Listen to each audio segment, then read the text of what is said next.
il y a un mouvement, je ne sais pas si c'est un mouvement, le christianisme social. J'en avais lu des lignes dans Réforme, etc. Je voulais avoir des renseignements où ça en était maintenant. Ce mouvement du christianisme social existe dans le protestantisme depuis plus d'un siècle. Il est né au milieu du XIXe siècle.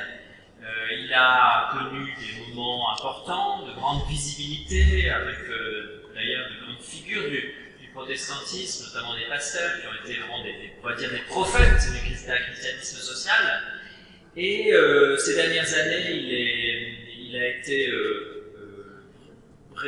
c'est limité à une publication qui était la revue Autre Temps, qui était un cahier social et politique, et qui a disparu il y a 4 ans.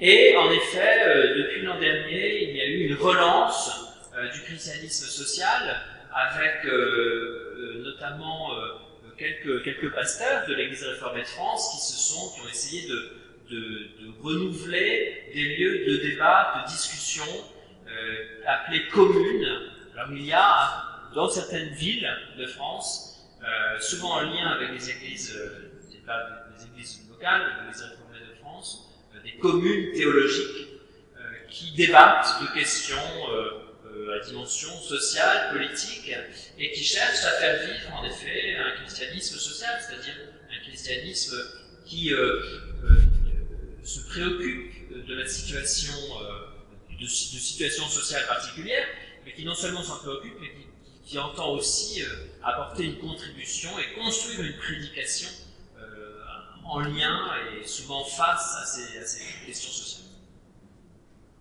Oui, monsieur. Monsieur le rabbin. Monsieur le rabbin, il faut s'exposer. Allez-y, monsieur. Bon, ma question, je l'adresse à M. Rachid Tizi. Vous disiez que, du temps du prophète Mohammed, le monothéisme était impensable.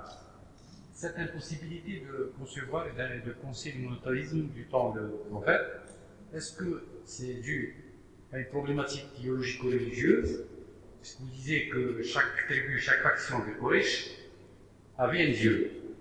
Ou simplement, j'estime qu'on ne peut pas décontextualiser le discours coranique la réalité socio-économique et politique de la Mecque.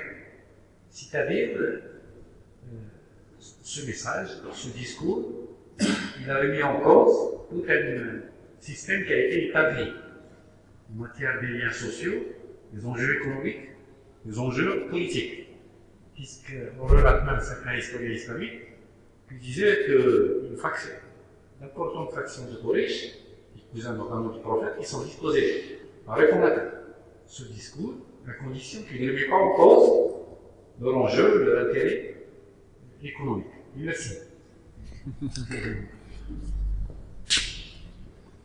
Comme ce soir, ce n'était pas l'enjeu du discours coranique, et c'est vrai, vous avez raison de bien souligner les éléments en termes de ce qu'on pourrait appeler une lecture marxiste, un peu quelque part, du texte coranique que l'on pourrait faire sur les infrastructures, etc.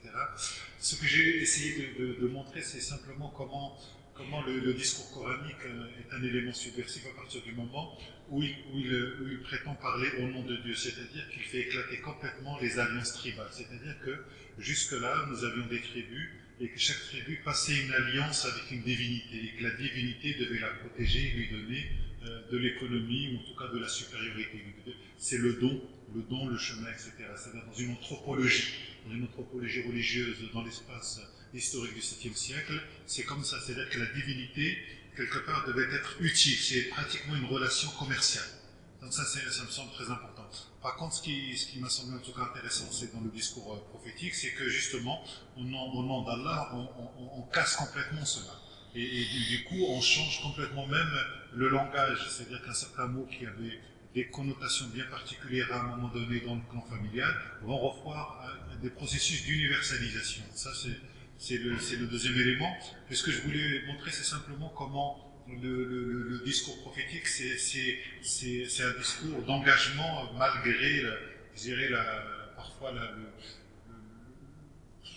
le défi, parce qu'il reste Mohammed ibn Abdullah al-Qasim, pour le studio de sa généalogie, reste pendant 12 ans à la Mecque, je dirais, sans lever ni la main ni l'arme contre sa propre tribu. Donc c'est une guerre verbale. Et ensuite il est chassé, et à partir du moment où il n'a plus d'identité, il n'a plus de sécurité, il est livré, et tout le monde peut le tuer. Donc c'est à partir de ce moment-là qu'il va entrer dans l'action.